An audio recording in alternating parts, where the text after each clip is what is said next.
Thanks so much for tuning in to the Recharge Your Life video series.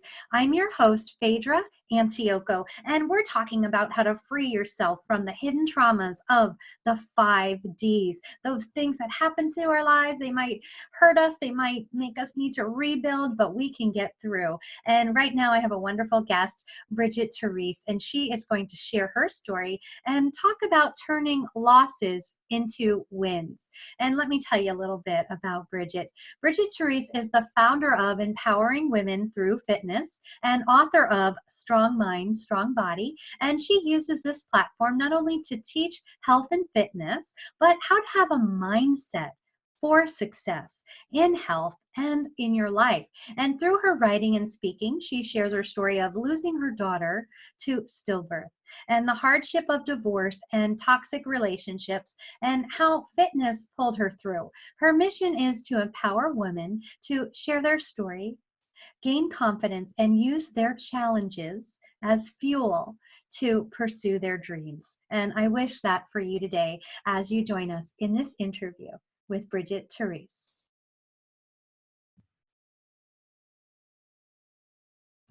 Bridget, thank you so much for being here. I really wanted to share with our audience today the journey that you've been on, the challenges that you've had, and how you've overcome them. So welcome. Thank you so much for having me. I'm so happy and honored to be here. Thank you. Well, it's a pleasure. So let's just share a little bit about what we're going to be talking about, how to turn your losses into wins. So what happened? What happened in your life? Yeah, so we'll jump right into it, and I'll give you a little backstory just to kind of set the stage, so to speak. I grew up in a very conservative home. I was homeschooled, 9 kids, very Christian family. Grew up in the Midwest, out on the farm, so a very kind of sheltered life. And got married at a very young age. I was about 21, 22, somewhere around there, and didn't have a very good relationship with my family at that point. Just kind of went through some rough patches. I was the first of 9 kids, so I was like new to the whole family to somebody get married. And but we got married. I loved my life. I had a great husband, and we just kind of started our life together. And we had our first son, and his name is Christian. He's 9 years old today. So I had it pretty good. I was, working. I had my son and a great little family life. And I'm very much a planner, so I wanted to just lay everything out. So, for example, I didn't want to be pregnant and hot and uncomfortable in the summer. So I'm like, I need to get pregnant at this time and have a baby at this time. So I'm very much like, I like to lay things out and kind of be in control of how things play out. And with my son, it was just exactly how I wanted it to be. And so again, it's like 2 years later. Okay, so I kind of have my 2-year space between my kids. I'm like, all right, let's go for number 2. And again, I got what I wanted. We're like cruising along through the pregnancy. Everything's going great. And I started kind of having instincts. And as mothers, like the best thing you can do for any of the moms watching is to follow your instincts. And I feel like the older you get and the more you kind of pay attention to them, the stronger they are. So we're kind of trained as we're growing to ignore those. But if I could give you any sort of little snippet here, follow your instincts. And so I started kind of feeling like something was wrong with the baby. She was moving. I could feel her kicking around. Everything else felt good. I wasn't having any weird, spotting or, those are always the two. Well, can you feel them and are you bleeding? And if you're not, then, most likely things are okay. So I cruised along for a while, and I'd call my doctor. And you don't want to be the crazy person that calls them for everything. I'm like, my second kid, the first pregnancy was a piece of cake. I got this. And so cruising along, and I still kind of have this pit in my stomach that something's wrong, but no obvious signs, no real indication that there is. And it was a Friday night, and we were going out to dinner with some friends, and I still kind of had that feeling. And so I called my doctor, and I said, this is kind of how I'm feeling. And she again asked me the questions, and I said no to everything. Everything seems fine. And she goes, well, just come into your appointment on Tuesday. So I'm like, hesitantly, I'm like, okay, it's late Friday. I'm like, who's going to see me at this point anyway? So I'm like, okay. And later that night, my husband and I were driving home separately, and I got home first, and I knew something was wrong. Like something was terribly wrong, and I called him and I'm like, I'm gonna go to the hospital. Like I don't know what's happening. And he's like, okay, well, go drop our son off and I'll come join you. I get there, they do the ultrasound right away, and I could tell something was terribly wrong.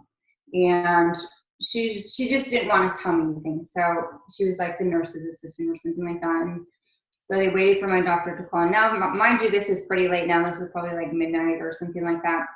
And the doctor came in anyways, because I was his patient, and he had said that all the water had drained out of my, that protected the baby had drained out. And now I was would be susceptible to infections, and she was basically going to die now, and we have to induce labor.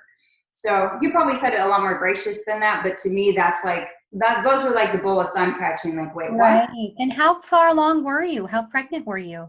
I was just about into the 3rd trimester, but kind of at that spot where it was like too late to save her, but far enough along where it was just like, it was traumatic enough where it was like, you're gonna have to have a funeral, you're gonna have to do this, you're gonna like have a burial, like basically you'd be planning a funeral, because that's how far along I was. Wow. Yeah, so I was freaked out, and at this point I still didn't have a good relationship with my mom, so I called my aunt, and I was just like, I feel like I have to have an abortion at this point, because I still feel her moving. She's moving right now, and they're going to use me, and then by the time she's born, she's going to just be, she won't be, it's hard for me to even say, she won't be alive. And we waited until my aunt and uncle came, and they joined us, and they did it, and she was born, and we got to hold her for a while. She wasn't born alive, so it was, it was a matter of a few hours, but you go through a regular labor, you have to do the contractions and all that stuff. And we got to hold her for a while, and it was like, it's so devastating. Like, you just look at this lifeless little baby you're holding, and it's not what I planned. It's not what I had by any means expected to be doing in a hospital. And our son Christian was with us, some of the family came in. And like the worst part was when they had to just take her away from me. And that was like the last time. Oh my gosh, I can't imagine, because you have, I have all of these expectations, and I'm going to have this baby, and you're thinking it's going to be a girl, and then talk about the huge disappointment. Oh man, the disappointment was crazy, because I'm on a maternity leave. You take a maternity leave, your body does like everything it's supposed to as if you had a baby. Wow. So I'm going home dealing with all the side effects of having a baby, and like no outlet. We have a funeral, like, and go home. And I'm on a maternity leave, like empty car seats, no girl stuff anywhere. Like, it's just so messed up. And it's just like, I'm like, I don't even have anything to do on my leave. Like, and I can't imagine, because people knew you left because you're having a baby. Yeah. And you have to go back and face these people.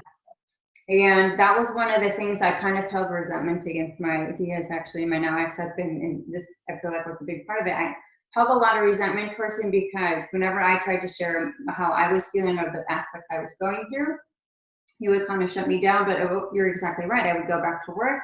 Oh, what did you have? You had a girl, and everyone gets excited. Oh, she must look just like you. Like, you have to answer all these questions. And depending on my mood, I'd be like, oh, thank you. Or else I'd be like, if you seriously ask me one more time, like, just so you know, she died. Like, because people are like, why don't you have pictures at your desk? I want to see, all of the questions as if I had her. So there were so many different aspects that as a woman you go through when you lose them. And I don't want to, like, a husband or a father goes through their own journey too, but as a mother, there's just so many extra pieces that you go through that. Well, let me ask you this. Was there this, what did I do wrong? Or maybe I'm not healthy enough, or maybe I need to do something different? Like, did that introspection go in? 100%, because there was nothing wrong with the baby. Her name's Claire, by the way. Yeah. So we named her Claire. There was nothing wrong with her. So then I'm like, what did I do to deserve this? Like trying to rack my brain. Was it because I wasn't nice? You know, like, did I do something to my mother? Like, you just sit there like, how, like, what did I do bad enough to deserve this? Like, I thought I was a good person. I go to church, you know, you try like justifying it. Like, what could I have done that would have made me worthy of something like that? Because there's like no justification. So definitely. Wow. So Yeah. that's, I would say it must have been just as hard to face everybody. And Yeah. you're having this inner dialogue, inner struggle to just heal, feel normal again, get your hormones back. And I would imagine that would have had to affect your marriage. Yeah, it definitely did. It affected all of my friendships. I'm a very social, outgoing person, and I wouldn't go to church because people would say just, you know, they would try to say nice things. It just didn't click. You know how that goes. So I would stay home. My sister was pregnant. His sisters were pregnant. Like everybody I knew was having babies. And it was just so hard to be around that because I'm like, for one, I was like, well, maybe it's going to happen to them. And it did happen to other people I knew after that. And maybe I was just in my bubble where I just never realized it happened. Um, but yes, it really started taking a toll on our marriage. And a big part of that was because we dealt with it so differently. Like he ran to church and I was like, screw God. He did this to me. I want nothing to do with him. Like I'm out. So that put a big wedge between us two because he wanted me to do handle it his way. I was going to handle it my way. And actually, to be honest, the lady, they had a therapist come in.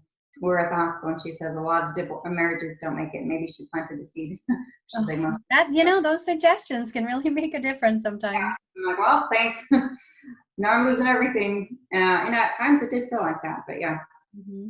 So let's talk about how you rebuilt. You had this plan. It was expectations. It was supposed to be this way, and it totally went complete opposite. And then you had to heal your own body. How did this process look? I want to give inspiration to anyone who's had this situation in their lives. Yeah. Or, because I deal with those hidden traumas. So people come to me for pain, whether it's physical pain or emotional pain. Yeah. And even as you're telling this story, I could just sense that it's like still there. It's like a layer under there. Mm-hmm. How did you heal from this? That's a really good question. And it takes time, for sure. It takes time. And I did have my space where I was very angry, very bitter, and just kind of had basically a bad attitude. And I would just not talk to people about it because I suddenly lost my filter for, saying things. I would just kind of, I was very angry and bitter. One of the things, we did try therapy. We tried a few different things together. One of the things that actually helped me the most was a support group. And it's exactly what you think. It was like in a community building, sitting around in a circle with a bunch of other parents that had lost their babies, their infant and pregnancy losses. And it was that was the first step in healing for me because I finally felt understood. Yes, that's the first part.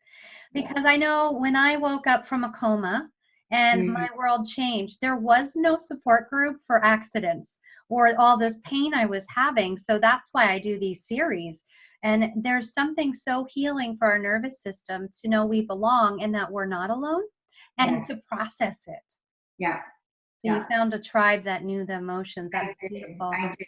And that was super helpful. And then, that we did that probably for about a year, and we did some like a retreat and different volunteered for an organization that help families who lost.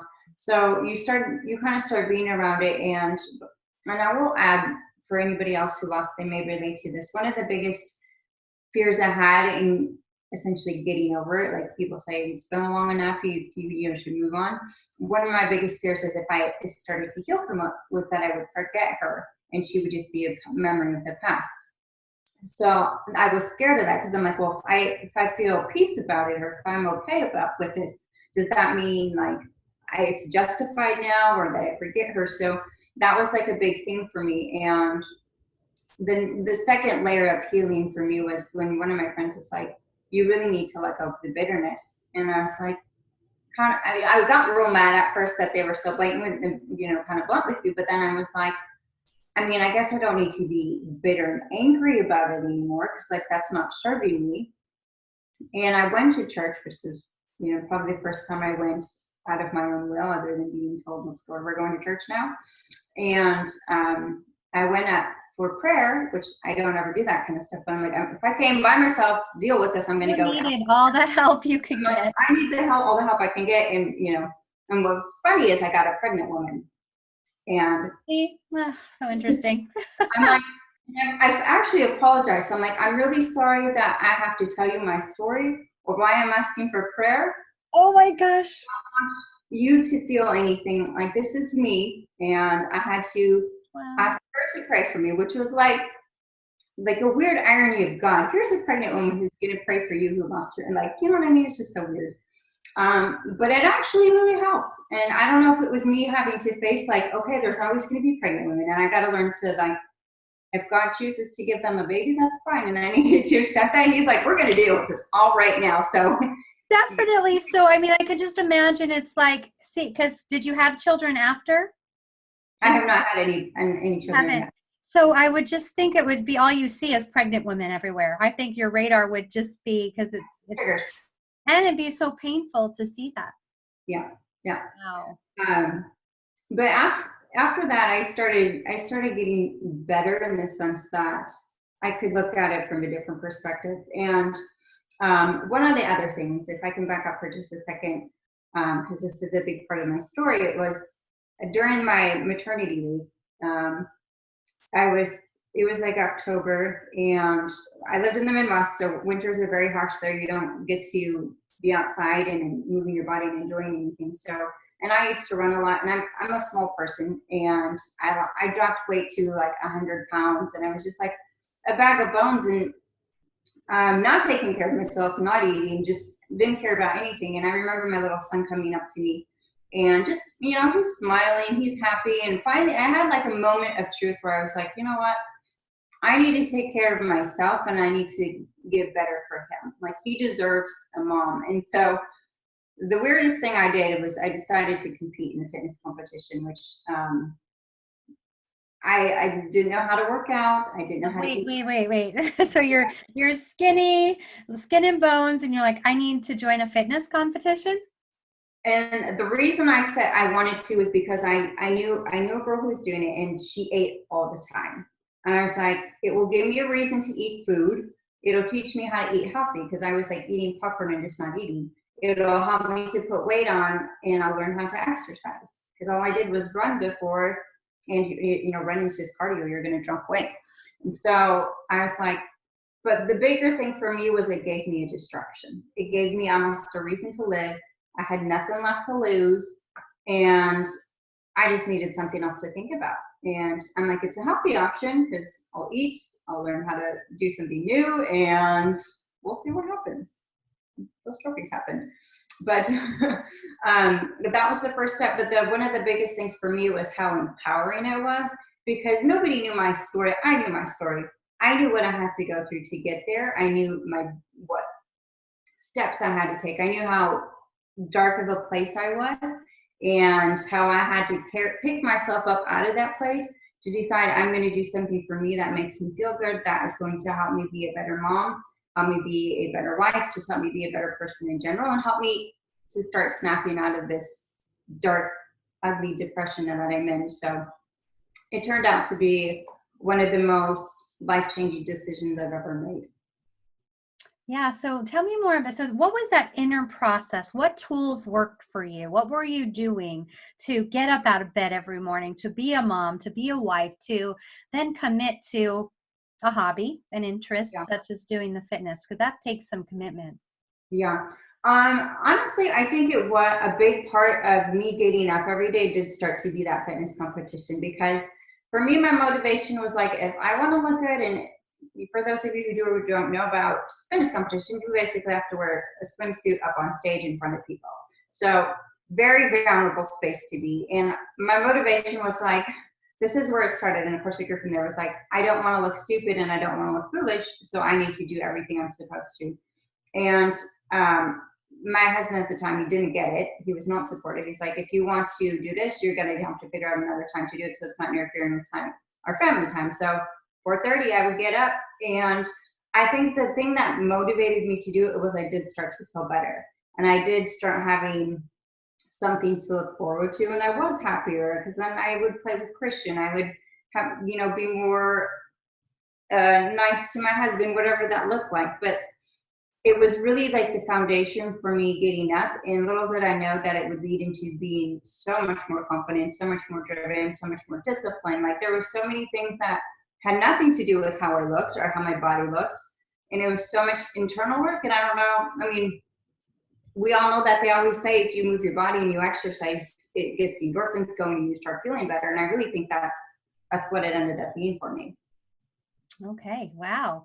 And so then you morphed into, what did you do after that? So now you're more of an empowerment person. You empower women and help them, you're going to have an ebook here that people can pick up for 5 steps of turning losses into wins. Yeah. So, and like I said, it was still a process, but a big kind of a transition for me was like, for one, the first time I walked across that stage for the first time, it was like one of the most empowering moments of my life, because I was like, I was kind of like shocked at myself. I'm like, oh my God, I did that. Like I did something for myself. I did something that made me feel confident, something that made me beautiful after coming out of the ashes.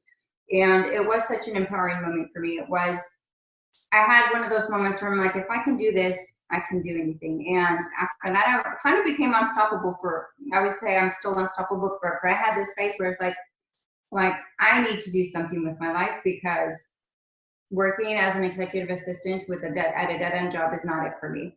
And I picked up my family. I made the move cross country I lived on a dirt road, and we moved to like uptown Galleria of Houston, like the center of Houston, across the country. Didn't know anybody, didn't have any family there. And I was like, I need to start a new life, because I'm meant for more than this. And that started how I started feeling. Is like, there's a bigger purpose here for me than just waking up every day and going to bed and paying the bills. I'm like, and I needed to find that. And so I stayed in the competition world for a while, and it kind of becomes a very vain, a very selfish, there's definitely an ugly side to it.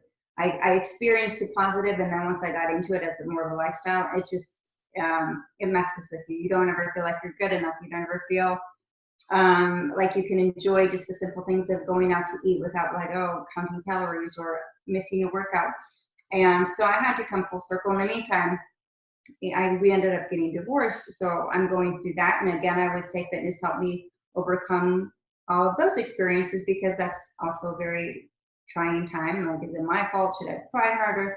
Like, should I give up on my dreams of wanting more out of life and just be a wife and stay at home and shut my mouth and have more kids? Like, you know what I mean? It's like going through all these things where it's just like, but yet I couldn't deny that tugging in my soul that I was like, I was meant for more.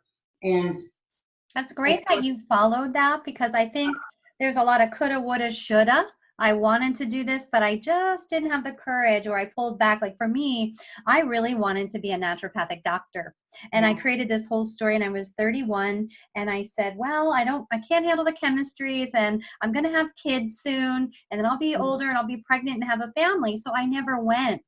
And even to this day, I have this resentment and wish that I just follow through with it. And it just kind of like plays there inside my heart, and I could feel that. So it's like, I really appreciate how you went and you took action. I will tell you, it was hard. Even getting divorced was so hard. I hired a divorce coach from the Tony Robbins organization. I didn't know I had these, but he showed up when I needed him. And I was just like, we don't have a bad relationship. I just feel like we're this.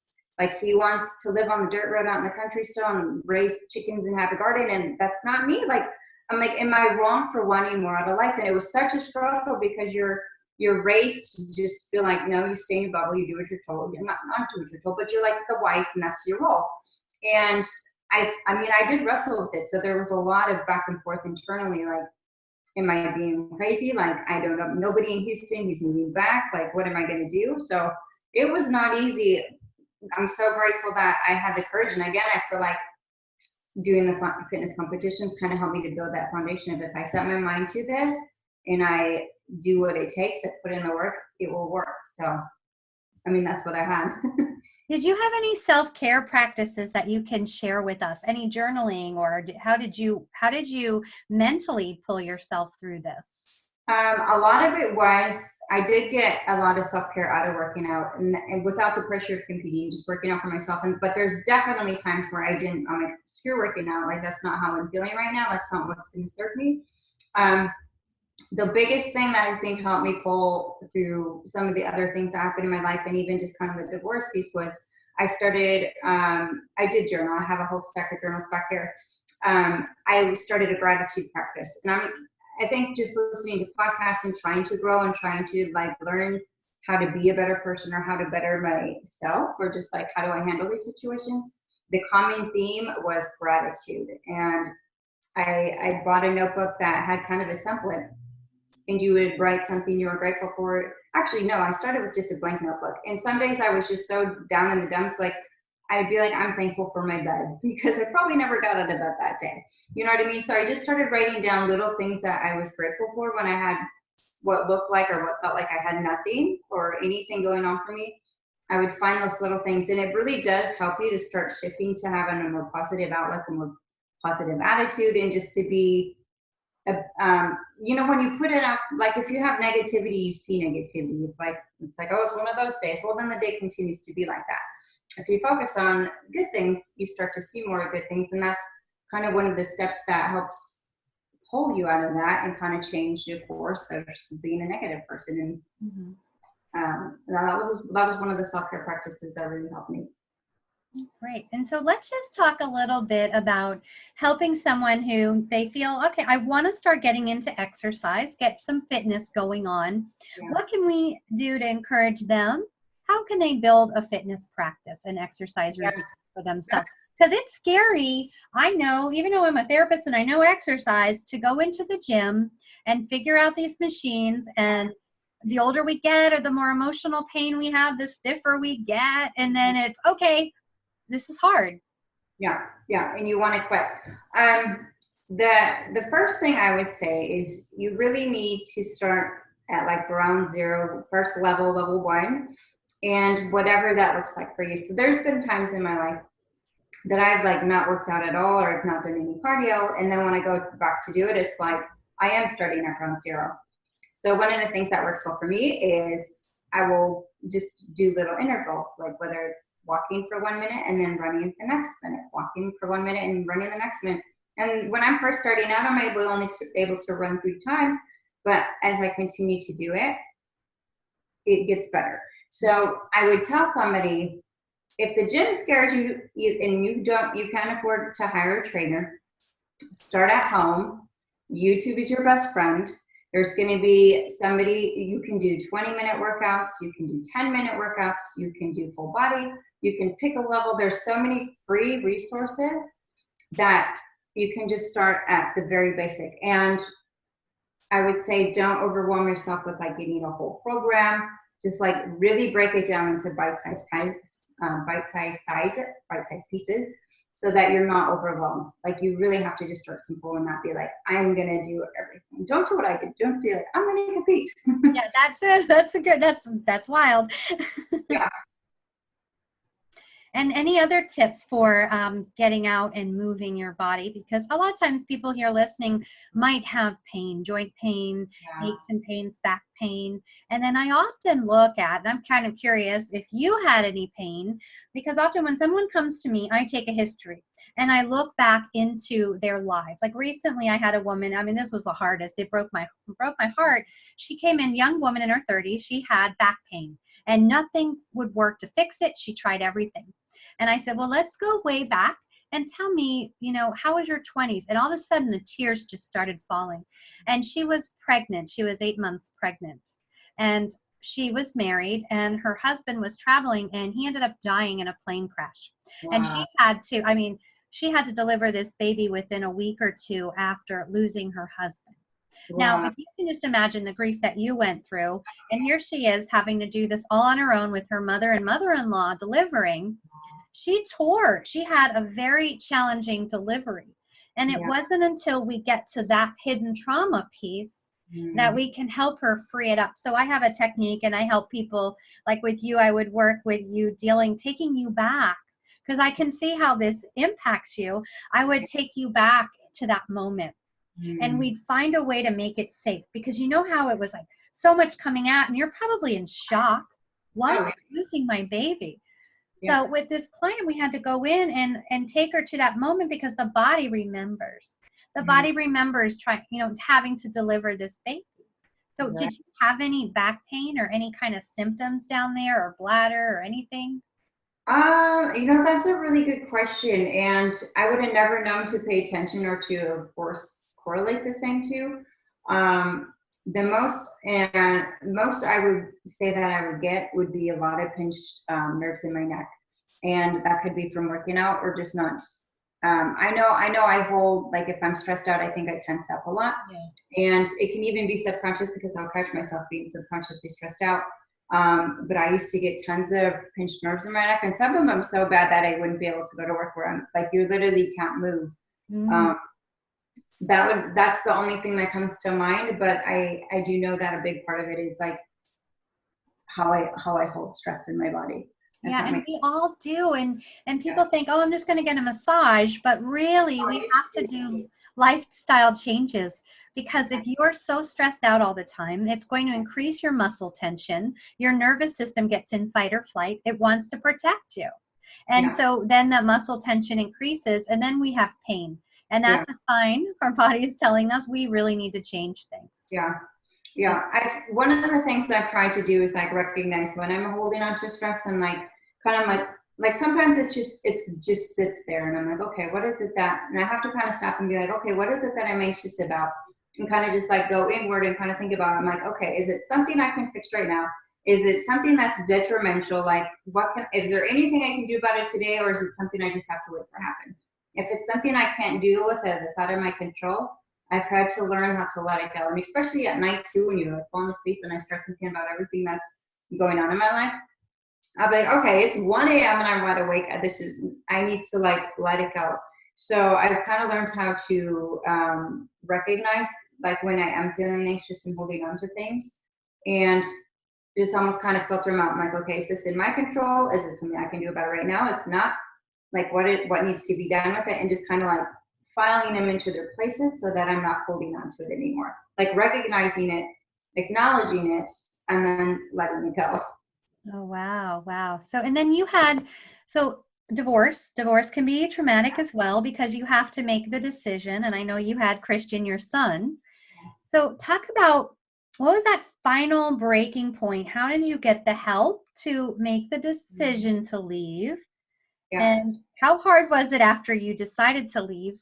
And then did you eventually really start to feel lighter because you honored what your heart wanted? Yeah, great question. I did hire that divorce coach, and that was a huge help. And it was kind of funny, because I do remember him being like, I've never worked with anybody that cared so much about their ex-husband and how he would do. He's like, he'll be fine. He'll be fine. He kept telling me that. I'm like, I don't know if he can do life without me. Well, he could, because he got remarried within a year after us filing the papers. So that was probably even harder than getting divorced. Like I got divorced and I felt like, okay. The layers. Do you see all the layers? And like, notice how you kind of just cringed a little bit. You kind of went. Yeah, see, you can see it better than I can. But that's what happens in our bodies, and we go through life and we might have a really good day, and all of a sudden we're like hit by a brick, like, whoa, and these emotions come up, and then these triggers could happen. And here we are, we're digging it up. And that's interesting, because you were so worried about how is he going to be okay. Yes. I leave him. And then he gets married in a year. And then I was like, well, dang it, I was so worried about you. Like, I'm that easily replaced? Like, hold up. Like, we were together 10 years. Like, how? I'm like, okay. And so that was hard for me, because now I'm like, who is this woman with my kid? And like, I had trusted him. Here's the big thing. I had trusted him because when we filed for divorce, we got along really well. We were really good friends. And so I let him have the primary custody to go back to Wisconsin, and we would figure that out as he started getting into school. And he was so flexible with it, like would let me have Christian, like fly him down, whatever. And the second he got married, like he cut that off. And all of a sudden I could only see my son as if I were like a terrible parent, because like that was how the papers were set up. And we just did that because it was standard, but it was like, this isn't a standard agreement. And now you're acting like, so there was a lot of And and like fighting, you had to really like push and get things better for you and your son.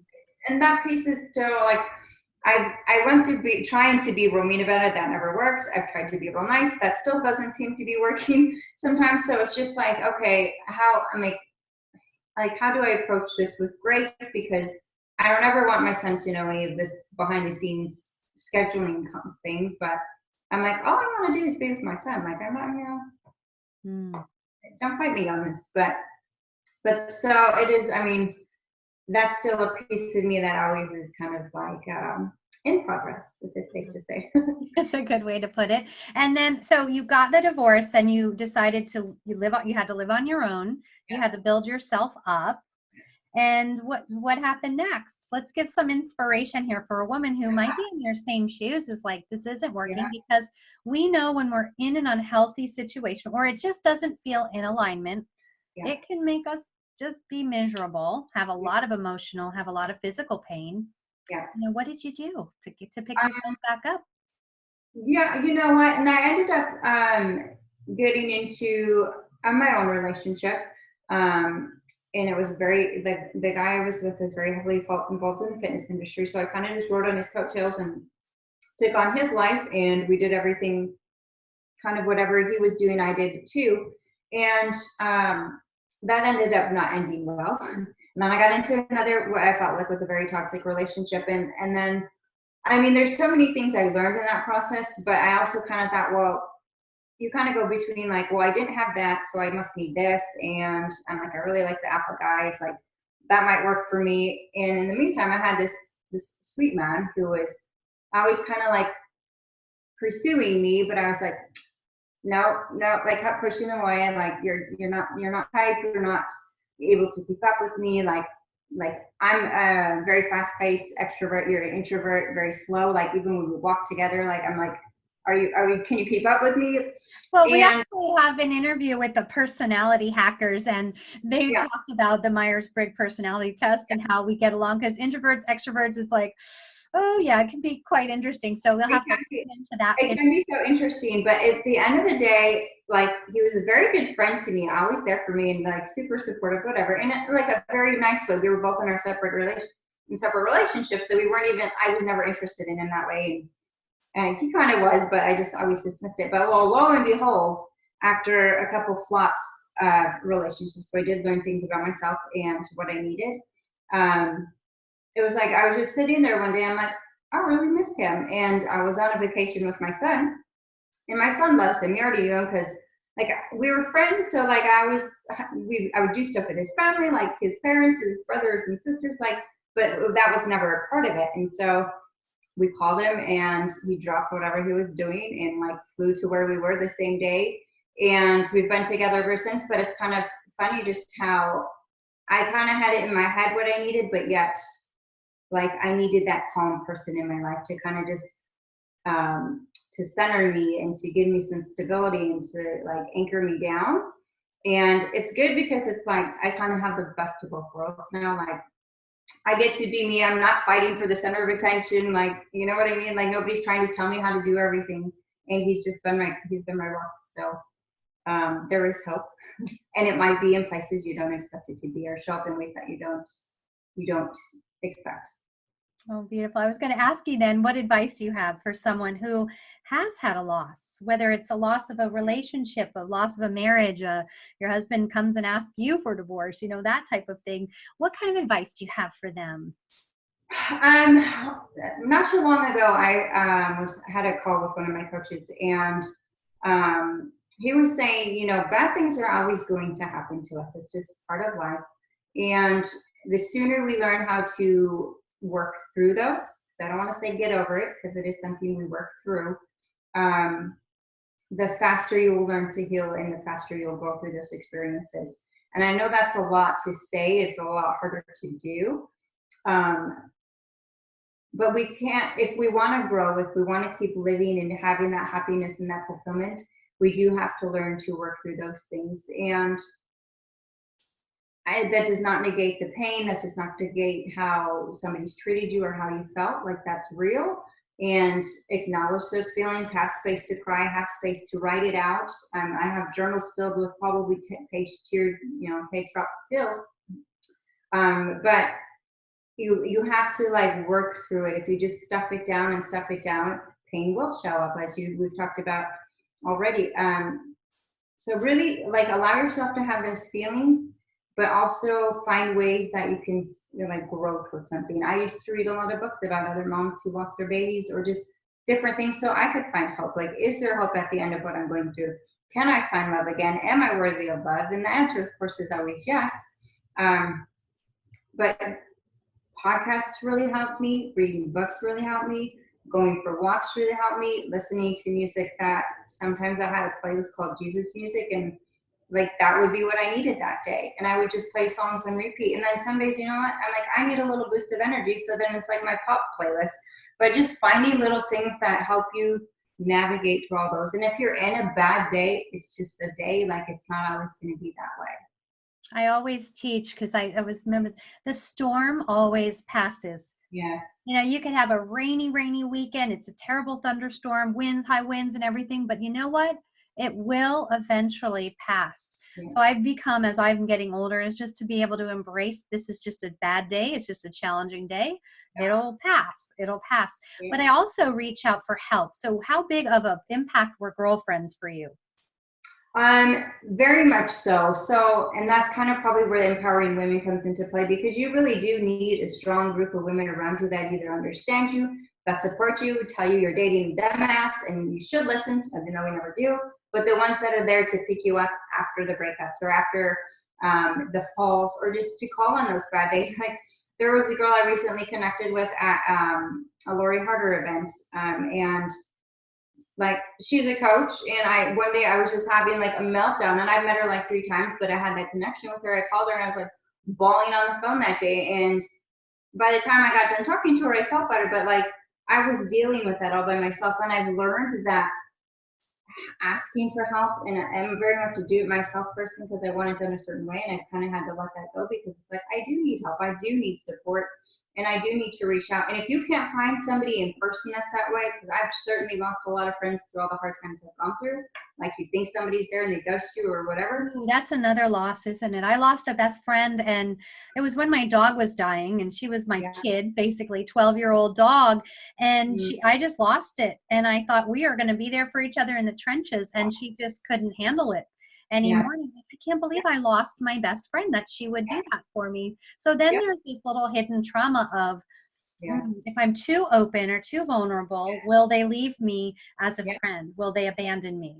Yeah. You know, and that's where I have a contract now with my best friend now of a couple years, is like, this happened to me before. I'm sensitive to it. If I'm driving you crazy, or if I'm saying too many, like having too many bad days and throwing it all on you, please communicate with me and let me know. But it is good to then go in the journal, dump on the journal, or have like a couple of friends, so you don't just dump on one other person, but also reciprocate and be there for them on their challenging days too. Yeah. And in my Strong Mind, Strong Body book, I do have a chapter that is dedicated to relationships, because when you do go through dramatic changes, like, I lost my best friend. She looked just like me. We were like sisters, and she didn't understand why I was competing and thought it was against God or whatever she thought her values were.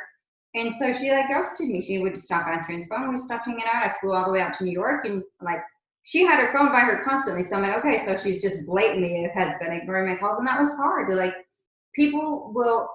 relationships sometimes are for a season, and that has been such a hard lesson for me to learn, because I'm like, good God, do I need to stop being like my authentic self with people, or like, you know, what's going on here? But 2 of my best friends that I have now, both of them like called me one day, like kind of out of the blue or before I knew them, and asked me to meet with them, and both on the premises of fitness. And then when I get there in person, my best friend, she was just like, I actually don't really care about fitness. So I knew that's what you would talk about, but I just really need a friend. Yeah, And and we've that's been the thing best through friends hobbies since. and interests, that you met people through that are in the same industry. Yeah. So yeah, there's definitely an aspect of people that understand it, but like, I was going to say, if you don't have that in person, there's so many groups on Facebook, or just find a tribe. If you like a book, like I liked Lori Harder as an author, and I knew she's doing a book tour, I'm like, I will meet girls there that are on the same boat as me. So I drove all the way to Austin and made friends that actually live in Houston. But you got to be willing to put yourself out there and be vulnerable, and it's going to happen. You will get wounded, but you do need that support group. And if you don't have it around you, you gotta seek it out. Absolutely. And I think another key thing is when you are in a relationship, it gets comfortable, but to keep having the friends on the outside, the same sex friends or the girlfriends or the guy friends, if you're a guy, that you're not just building your whole world up with this one person. We need to connect with other Yeah. people. We need to share. And that's the tend and befriend. And that's in Yeah. trauma, how women support each other. We always go to the bathroom together and share different stories.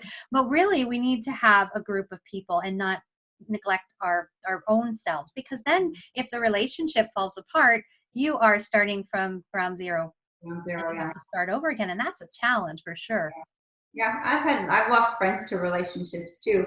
And one of the things, actually, Lori said this, and she talked about this, exactly what you said. It's like, you can't put all of the pressure on your spouse or your significant other to be like your girlfriend, in the sense of like, oh my God, like gossip. They don't care. Like, you can't expect them to be, you just can't expect them to be everything. And like, I have friends that are moms that understand the mom thing. I have friends that are like fitness that understand the fitness thing, or just my entrepreneur friends, or just like, you do have to have friends for different areas of your life, because there's not one magical unicorn person that can fulfill everything. So perfect point. I 100% agree on that. Yeah, absolutely. And it's like, if you're in a challenging marriage and then you're holding it all in and it's bottling up, or a relationship for that matter, it's bottling up, it is good. Just one friend. It doesn't have to be a whole bunch, but that also takes work. You have to follow up and you have to send them a message back or call them or actually schedule a time to meet again. And it does take work, but it's so worth it in the end for your nervous system. Yeah. And I'm curious, Bridget, what the timeline was. When did your pinched nerve stuff start to get better? Did it start to improve when you had a safe relationship? You had help? When you cleared all of I the drama? I think, yeah, I've only had one pinched nerve this year. That was a bad one, and I haven't had any since. That was like January. Um, and I think me being more aware of like when I'm holding on to stress has really helped negate that too. But yeah, there was probably a good 3 or 4 years where I was like in the trenches with either dealing with like relationships that didn't reciprocate, or just I'm probably still plowing and growing and like letting go and holding on and letting go and holding on and letting go. That would happen. But I would say I've been pretty well in the clear and pretty healthy lately. And of course, your body starts changing as you get into your mid-30s and onward. But I'm a lot more in tune to what's going on and paying attention to how I feel. And Absolutely, because I often see where there's vents that get coupled. So perhaps you start getting neck aches or shoulders start ache, or headaches are happening all the time. I step back and say, well, what was going on in your life? When did that start? And sometimes it could have been as early as childhood. Okay, I fell and I hit the back of my head and I've been having migraines. And then I remember having to get my wisdom teeth out and there was major surgery there. And then you're stressed and you're clenching your jaw. So it's just building. Or I had a loss of a family member, you lost your baby. So it's like a compounding effect of all these things. And for really healing pain, emotional and physical, it's like if we just chisel at the layers, chiseling at the layers and having awareness to, wow, yeah, all of that was stuck in my body. All of that did happen all at the same time. It was an immense amount of things happening. That's where the magic comes in when you heal those layers. And that's why we're doing the hidden traumas. I love that so much, because I was talking to one of my friends today who works with a lot of doctors, and even over the weekend we were talking about how everyone just tends to medicate everything. It's like, here's a pill. Oh, you got a side effect from that pill. Well, here's another pill to like, and you just end up being on a whole bunch of medication that's not even ever getting to the root cause.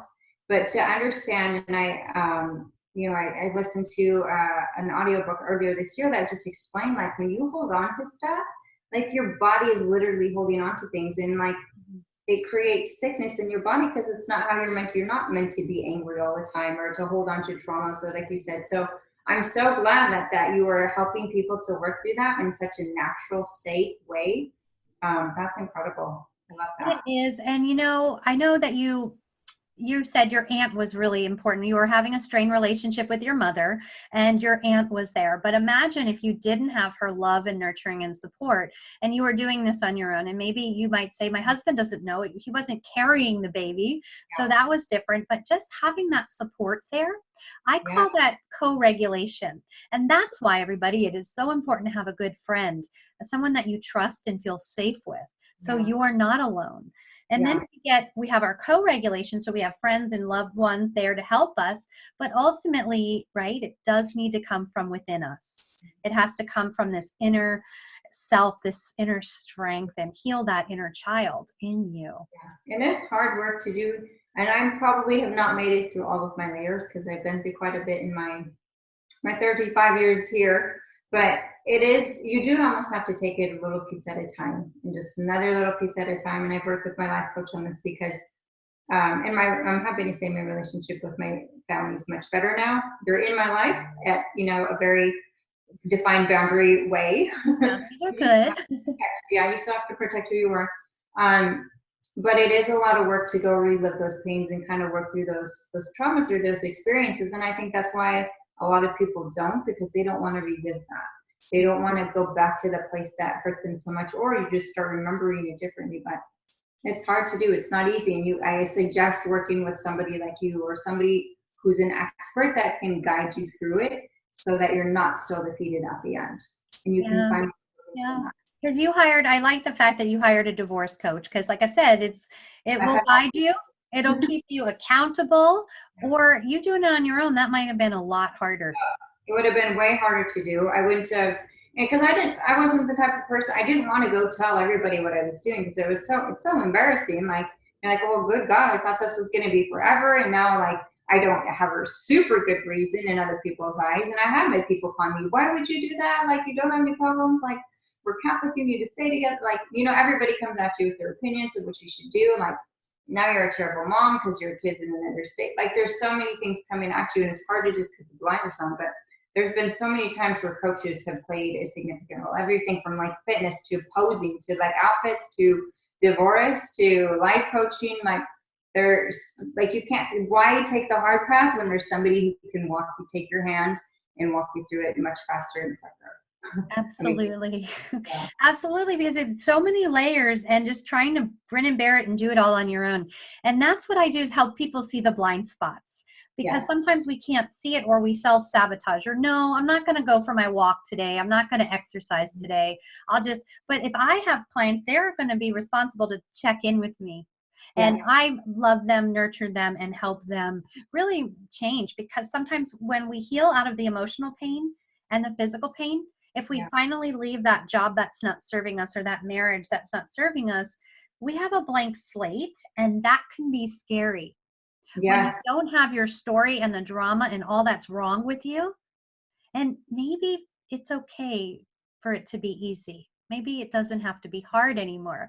But the nervous system starts to freak out, and this is all new, and I have to work hard, and I have to build myself. And so it is a challenge, and that's why coaching is so wonderful. Yeah. And I think so often you feel alone in the way that you feel like, has anybody else ever experienced this? Like, a simple example would be like going through entrepreneurship, and you're like, is it normal to feel like really happy in the morning and then totally pissed off in the middle of the afternoon, or just like, what am I doing? And I think it's kind of the same way with going through a process of healing. Like, am I supposed to feel like this? Like, is it normal to be like super high yesterday and just way down low today? And having somebody to bounce that off of or reach out to, or somebody who can walk you through those low moments or those high moments or just those different moments where you feel alone, is so crucial. Yeah, because on the other side is just so much more inner peace Yeah. Feeling safe, feeling relaxed is it's so important for our overall health, because when we're in this state of chaos and Mhm. that radio station of self-judgment and negativity is playing all the time, it's exhausting. And so Yes. it is good to just pause. And I appreciate you being so open and vulnerable. And I'm sorry for your losses. And Yeah. at the same time, I know you've handled it, and you wouldn't be who you are without all these challenges. Yeah. Yeah. I appreciate it. Yeah. It's been a challenge, or it's been a road. But for whatever reason, I believe that God put me on this path, and I'm just happy that it doesn't all go to waste. Like, I'm able to share my story and give Claire some purpose, and all of the things that I've been through some purpose. And that's just what I would encourage other people as well. Yeah, and thank you just for that being such a good example. I'm sorry you went through that, but of those hidden traumas and Yeah. how many layers of it. So I lost my baby. I have to deal with this. I have to deal with my body. I have to go and face people at work. And then my relationship is kind of strained and he's not Yeah. getting it and I don't feel supported. So there's just all of these layers. And then you end in divorce and it's one thing after another. And everybody tells a story. And that's what I Yeah. say for people. So thank you so much for sharing your story with us today, Bridget. Thank you for having me. I appreciate it. You know, you're not alone. You're not alone in the struggles, as you see with Bridget, who's just mid 30s, and how much she's gone through and how she has the strength to persevere, always looking for another way, a way to pull through, to get support, and to build her strength. And I appreciated her openness and vulnerability sharing this story with you today. And we all have stories. Everybody tells a story. And as you heard me say, we have to look at the layers. You know, when did your pain start? When did your depression start? What was going on? What might be happening in your life that is continuing to cause you this pain, physical and emotional? Those are important things to look at. And I hope you're finding value in this series I put together for you. You are not alone. We all have had ups and downs in lives. And I want to encourage you to be able to pull through. And if you love this series, consider purchasing it. You can have it and have lifetime access to these great interviews. I know when I listen to them over and over, it really helps instill some positive changes and habits in my life. But not only that, you get a 5-day series of mapping trauma in your body that I created, as well as a one-on-one session with me where you and I can talk in a deep way to really uncover the hidden traumas. And I'd be happy to give you some action steps that you can take to help you move forward and really recharge your life. All right. You have a great rest of your day. I appreciate you so much for watching and take care.